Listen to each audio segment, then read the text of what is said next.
Hey everyone, thanks for joining our Set the Standard podcast. My name is Shannen and I am a business analyst at Standards Australia. So on our third episode of Set the Standard podcast, we look into circular economy. So we had the pleasure of speaking with Lisa McLean, who is the CEO of New South Wales Circular. We also spoke with Dr. Kar Mei, who is the Chief Circular Economist at New South Wales Circular, and our very own Connie, who is the Strategic Initiatives Manager at Standards Australia. Hope you enjoyed the episode. We got some great insights, and I just want to again thank our guests for joining. Circular economy is critically important. It's a systems transition in a resource-constrained, carbon-constrained future, climate-constrained future. We just simply won't have enough resources to continue consuming in the way that we are consuming at the moment. The circular economy presents a really critical role in terms of creating future industries, growing economies in that resource-constrained, climate-constrained future. This is related to our commitments to net zero as well.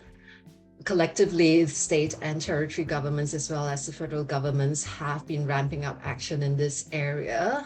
We know that New South Wales and Commonwealth governments alone, they're investing almost $2 billion over the next 10 years to reduce emissions in New South Wales, and that's to reach the state's target of a 35% reduction by 2030. We're also seeing a lot of independent initiatives being started at the grassroots, that's moving even ahead of government initiatives in this area. For example, we recently partnered with St. Vincent's Hospital and an independent plastics remanufacturing and recycling facility in Orange to look at how we could reuse little bits of plastic waste from the hospital, like plastic needle caps, for example, and used plastic ampules.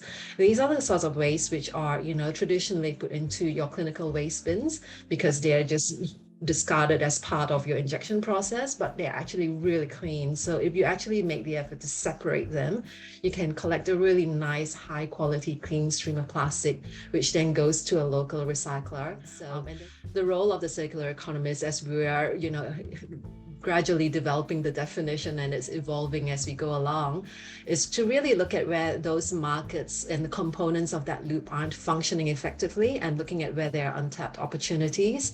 A lot of the conversation around the circular economy has been around, the sustainability credentials, the environmental and the social benefits of circularity, which I think is more well understood now than it's ever been before. But we need to sort of capture that in the language of the economics of circularity as well, if we are going to make this sustainable in the long run.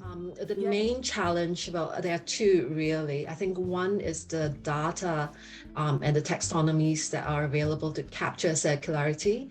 Okay. That is very much a work in progress. I think we are further down the track now than we were a year ago and then we were 5 years ago.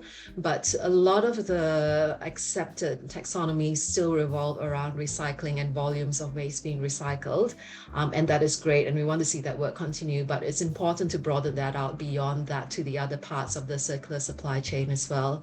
And then the other great challenge is obviously awareness and also acceptance of circularity as part of business cases, investment cases. There are a lot of barriers. Supply chain's a big one because it does mean changes in the way that not just one company is doing things, but the other companies they're relying on to source materials, to source them, to design them in the first place, and to dispose of them. So a lot of hand-holding's required.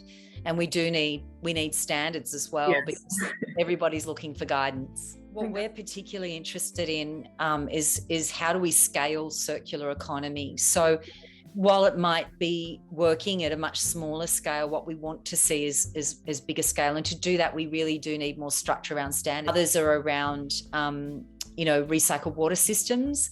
There's a lot of technologies that can recycle up to 80% of the water in a home, but it's not at scale yet in Australia because how does it fit into current plumbing regulations? How do we change those?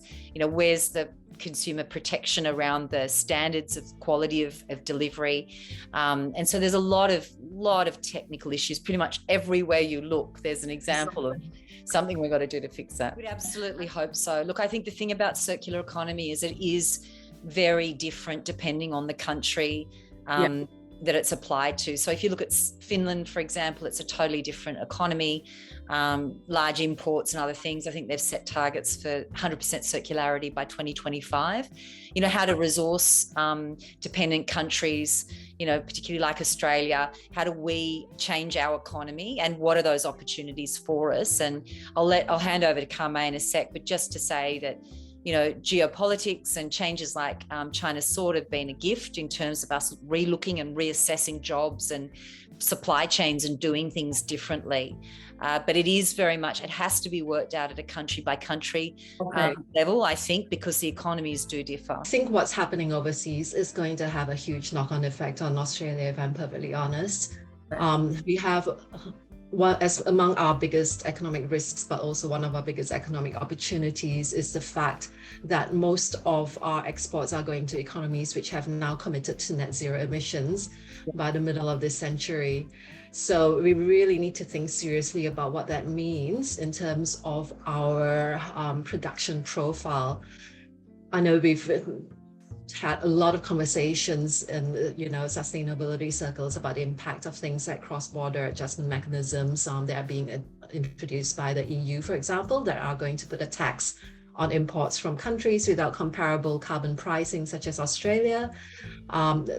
While the immediate impact is not likely to be large, given that it's actually quarantined to a very specific set of imports, but we have to really think about what the implications are when, and I'm saying when, not if, when similar mechanisms are either extended in the EU or rolled out in other countries and major trading partners like Japan, Canada, and US. I think standards can, definitely help drive Australia's circular economy transition.